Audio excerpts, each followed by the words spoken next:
Today we're starting a new project which involves this amplifier. This is a Marshall Model 1987 50-watt amplifier.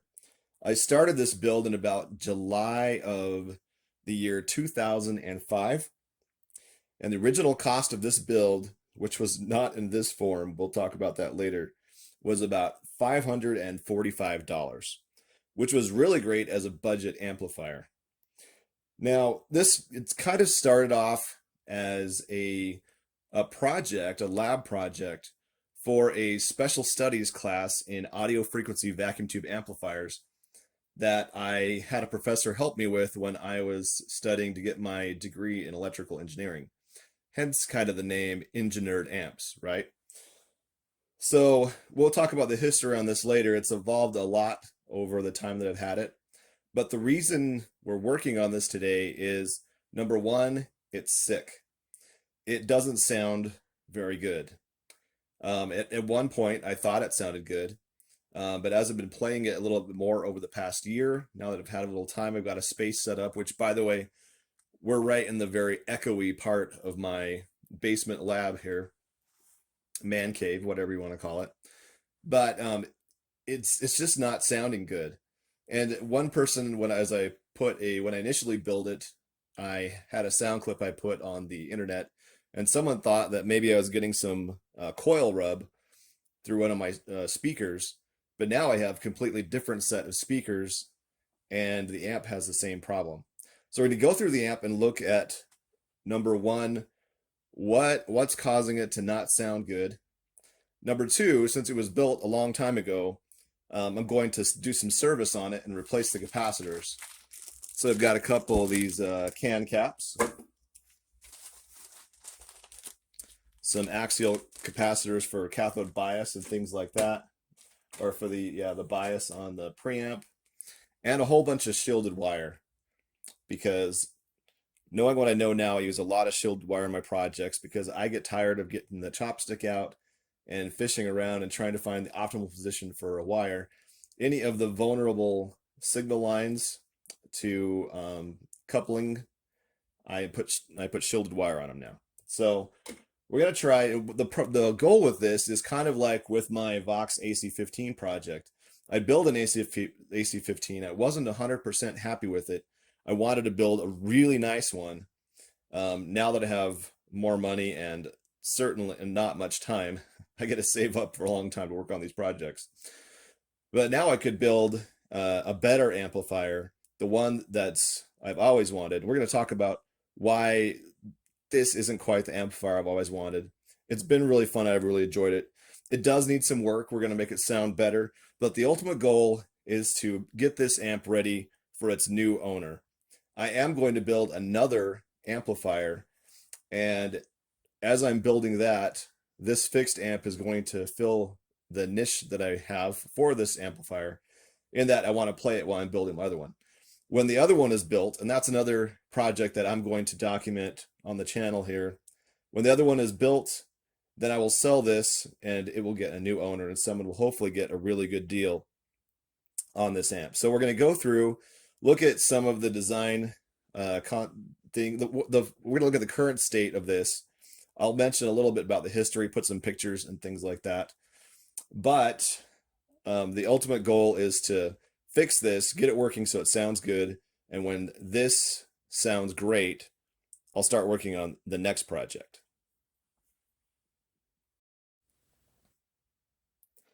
Okay, I've got the amplifier turned around because I wanted to show you two modifications that I've done to the back panel.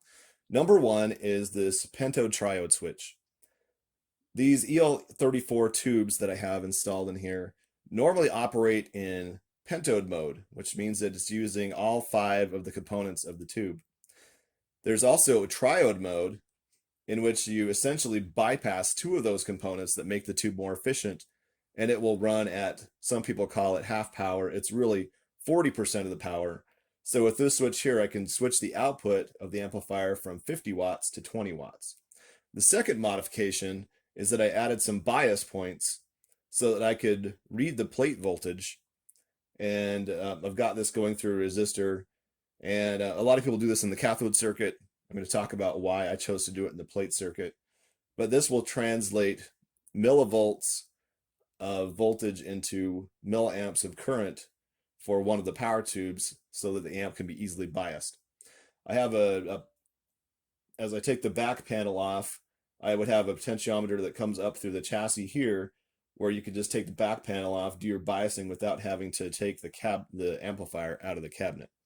So those are some of the modifications that I've made to the back. On the front, I actually have a master volume, which I'm going to show to you right now. The master volume on this amp is somewhat hidden. I found a knob that looks suspiciously like one of the input jacks.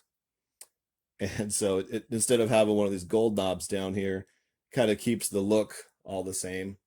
And with the Pento Trout switch and the master volume, I can typically get a pretty good sound out of this. Of course, I mentioned it doesn't sound 100% great, but I can typically get a good sound out of this at a good volume to where I can play it comfortably without having to wear earplugs or anything crazy like that. Okay, here you see I've opened up the back of the amplifier, and I wanted to point out some of the components that are currently being used in it and how maybe some of these might contribute to the poor tone that I'm getting out of the amplifier at the moment. First of all, let's talk about the tubes. In position 1, I have a RCA that I pulled out of some sort of piece of old equipment that I found and probably cannibalized for transformers and things like that. I had one laying around, I put it in there. I don't think that changed the tone of the amplifier. I don't think that's the problem. I've got JJ12AX7s in the V2 and V3 position. I've got JJEL34s in the V4 and V5 position. Here you can see the external bias pot, where if you got a little tiny screwdriver, you could actually change that a little bit. As far as capacitors here, I'm using the JJ dual can caps. I've got 32 by 32 in the first two preamp positions, and then I have a 50 by 50 in the primary position, and there's one also mounted inside. We'll have to see what that is later when we flip over the chassis. As far as transformers, the choke here is a Haber that I got from, I believe, Metro Amp. And then from Antique Electronic Services, I got a replacement Marshall. And from Angela Instruments, I got a Hammond power transformer with a 600 volt center tapped secondary. That may be too low of voltage for this amplifier, but it may be okay. We'll have to look at it. I'll show you one of the reasons why I want to replace this transformer, but I might change my mind based on some things that we might find out here in a moment. Now this chassis here is a Mojo Tone Marshall chassis. And one thing I'm going to mention about this chassis is this is a JTM 45 chassis. And the difference between them and some manufacturers are making kind of a hybrid chassis, but the JTM 45 originally had a rectifier tube in this position. And then some of them used KT66 tubes. And so the output, the sockets for the output tubes are a little bit further away for those big bottle KT66s.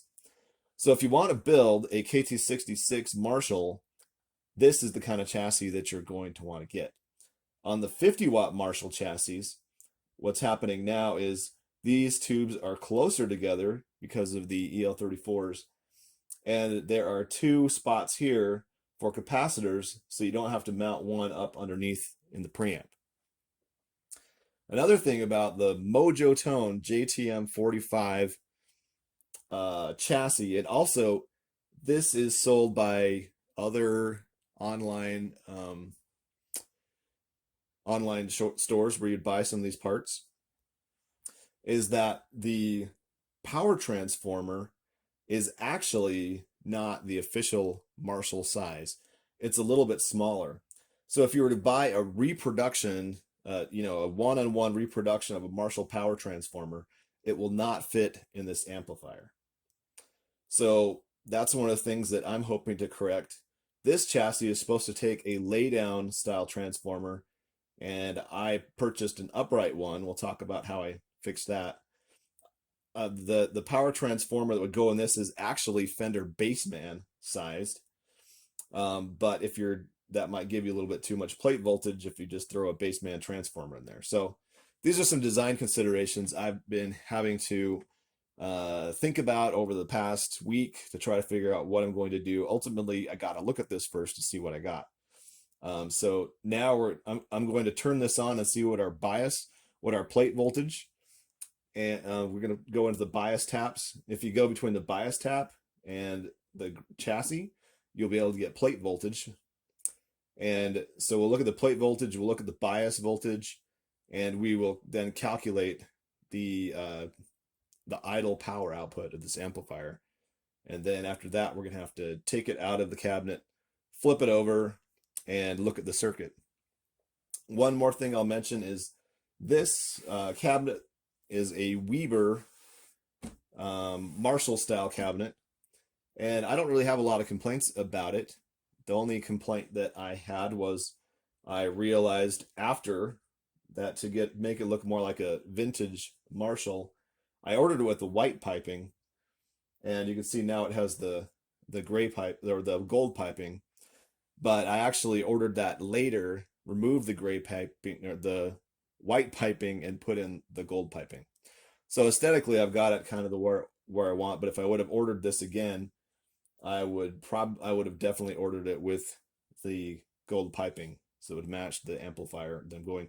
And what I'm going for is a 1967 to 1969 Marshall 50-watt amplifier. Okay, I've got the amplifier turned on. It's being warmed up right now. I've got the meter hooked up to the bias, and right now I don't know if I'm going to be quiet for a moment and see if you can listen, if you can hear that hum. Maybe you can, maybe you can't. That's something that that might just be a normal kind of transformer hum. I haven't turned on the power amp yet, but I'm going to do that in a moment. We'll see what that gives us. Okay, and here we are at zero signal. And yeah, I mean, you can hear there's a lot of noise coming through this amplifier. I mentioned that it was pretty noisy, and that's something we're gonna work at. You can also notice that we're getting about 49 millivolts, which is going to translate to 49 milliamps of current, which seems pretty high. Now, I did mention I've got a lower voltage transformer. So when you have a lower voltage transformer, you might have to crank this up, but I have not checked the bias voltage on this for quite a while. So I'm going to take a measurement of, uh, of plate voltage here. To do that, I'm just going to take this and put it on the chassis. Okay, so we're right at about 420 volts. So spec-wise, this might be okay. This transformer might work well. I'm going to try to see if maybe I can orient this to another, orient the transformer differently and see if it will drop in like that. It may not, and I might just buy a new one just because it would be better to do that.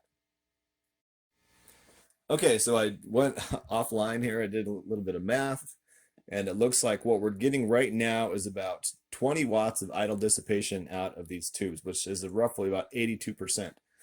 Now, one of the methods that people do to bias their tubes for push-pull class AB1 amplifiers is to bias them so at zero signal input, you are getting 70% of your plate dissipation, which would be about 17.5 watts. So this amp is running a little hot. So I'm going to turn the lights off and make sure we're not getting any red plating.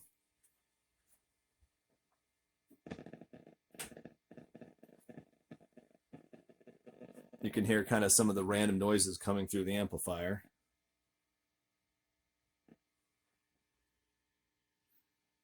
I don't see any red plating. These JJ tubes are pretty robust. So I'm going to turn the lights back on, and then we're just going to do a tap test on each of the tubes to look for microphonic tubes. I'm going to start with V1.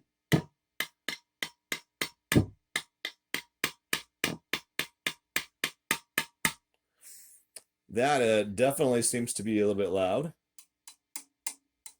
especially compared to V2.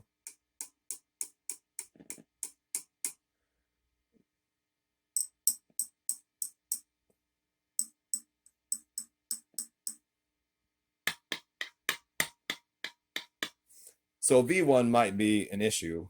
So I don't think that's going to be causing a lot of the problems that I'm having, but it definitely should probably not be in this amplifier. It might be okay with it being in a head, but in a combo amp, that might be really bad. So I might try a different tube. I probably don't want to sell it with this tube in it, so I'll be replacing it anyway. But this kind of is all we can do right now and without having to take this out of the cabinet. So now we're going to take it out of the cabinet and do another assessment. Okay, I've got the amplifier on the bench. One of the reasons that I took it out of the chassis was to assess this power transformer here. Looking at the voltages I was getting, this would actually be a pretty good power transformer for this amplifier. But as you notice, I kind of did a funny thing here. The initial cost of this power transformer was a lot lower than the Marshall replacements that I found anywhere. And so what I decided to do was to install this plate on here and then put a stand-up transformer instead of a lay-down type in there. And electrically, it's working fine. I think I'm getting enough plate voltage off of this. But now that I want to sell this amplifier, I don't know who would buy it with it being goofy like this. So I've got two problems. One is this isn't quite right. I mean, electrically it's fine, but physically, aesthetically, it doesn't look too pleasing. Another problem I have is I was gifted a couple of Hammond organs, Hammond tone wheel organs, and out of that, I have a ton of transformers. So between the two organs, I've got 4 15-watt push-pull transformers that would be good for a 6v6 or EL84 project. I'm hoping to use those to build a Vox AC10. But also, I have some 7591 output tubes and some transformers. Those tubes have like a 6.6K primary, and so they need kind of a special transformer. And so what I'm hoping to do is I need a transformer to build one of those amplifiers. And this would work really well for the 7591 amplifier, which I'm kind of want to make a Vox AC50 out of 7591s to see how that would work. So that'll be just like another kind of parts bin, junk bin amplifier that'll be making and documenting on here. But I was going to take some voltages to see how this amplifier is working out voltage wise, make sure I've got good plate voltage or B plus voltage, just to kind of see where it's at. But at this point, since this, oh yeah, that's the other thing I forgot to mention. So comparing what you can do with one of these transformers in a pinch is to take off one of the bell housings and turn it around and then mount it in the amplifier like this. But getting the spacing between these bolts here, it's not going to fit. It's still going to be too small. So I'm just going to go ahead and order another transformer. I think the one that I'm going to get is the Hammond 290EX. I think it's supposed to be for a bassman. It's going to have a 660 volt center tapped secondary, so it might give us a little bit more voltage. But these 50-watt amplifiers, I've seen the voltages on that be anywhere from 420 up to about 490 or 500 volts. So a lot of the bassman transformers are up in the 700 center tap range. Some of the transformers for the GTM or the 50-watt Marshalls can be down in the 600 range where this is, and so that Hammond is going to be right in the middle. So as far as where this project is now, I'm going to be ordering that transformer, and then once we get that wired up, we'll start working on the amplifier a little more. But this is the introduction to the 1987 rebuild project, and I've hoped you enjoyed it. And hopefully, if you want to do a project like this, feel free to contact me and I will try to help you out.